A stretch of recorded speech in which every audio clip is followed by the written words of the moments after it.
नमस्कार दोस्तों, मैं हूं टीआरजे। आपका टीआर न्यूज़ में स्वागतम। आज मैं आपको कुछ ऐसी खबरें बताऊंगा जिन्हें आप सुनकर सहम जाएंगे। पहली सबसे बड़ी खबर है चाइना के बारे में और दूसरी सबसे बड़ी खबर है सचिन पायलट की राजनीति के बारे में।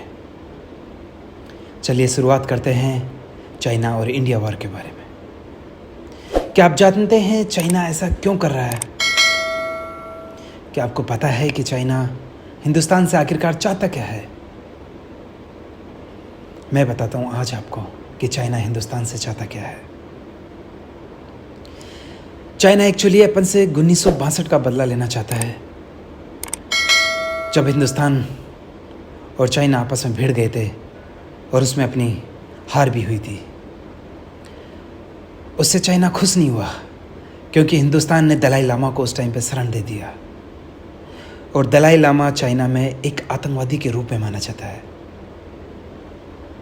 तब से लेके आज तक चाइना बस यही चाहता है कि वो कैसे दलाई लामा को ख़त्म कर सके और उसकी तिब्बत की अंदरूनी जो प्रॉब्लम्स आ रही है उनको वो कैसे मिटा सके।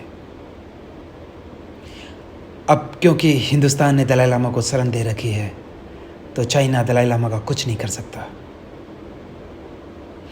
इसलिए वो रुक रुक कर हिंदुस्तान से बदला लेना चाहता है। वो चाहता है कि हिंदुस्तान को कैसे भी दबा दे। वो चाहता है कि हिंदुस्तान को चाहे कुछ भी हो कैसे भी कमज़ोर करे। वो चाहता है कि हिंदुस्तान के दुश्मनों से वो मित्रता रखे जिससे हिंदुस्तान की जड़ें कमज़ोर हो। चाइना का मेन मकसद है हिंदुस्तान को जड़ से खोखला करना, हिंदुस्तान में गरीबी बढ़ाना, हिंदुस्तान में उद्योग को ख़त्म करना। यही एक रीज़न है कि चाइना हिंदुस्तान में सस्ता सामान बेचता है। अगर आप यूरोप, अमेरिका और दूसरे कंट्रीज़ में देखोगे तो चाइना का सामान इतना सस्ता नहीं होता जितना वो हिंदुस्तान में सस्ता देता है। चाइना आखिरकार हिंदुस्तान से ऐसा करके हासिल क्या कर लेगा? अगर हिंदुस्तान कमज़ोर होता है तो वो एशिया का एक दादा माना जाएगा।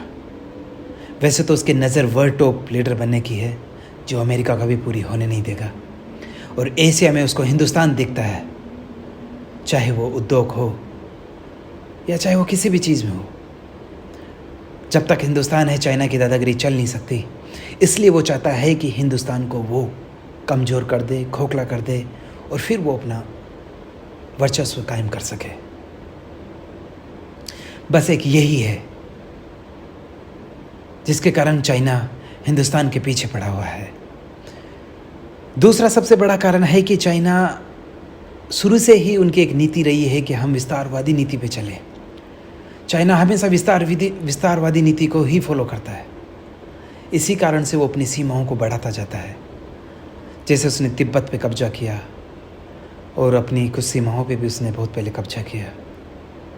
अब वो ताइवान पे करना चाहता है। अभी हाल फिलहाल में हांगकांग पे वो पूरा कब्जा कर चुका है। तो बस एक यही वजह है जो चाइना हिंदुस्तान के पीछे पड़ा है। आप हमारे साथ बने रहिए, हम आपको ऐसे ही खबरें देते रहेंगे।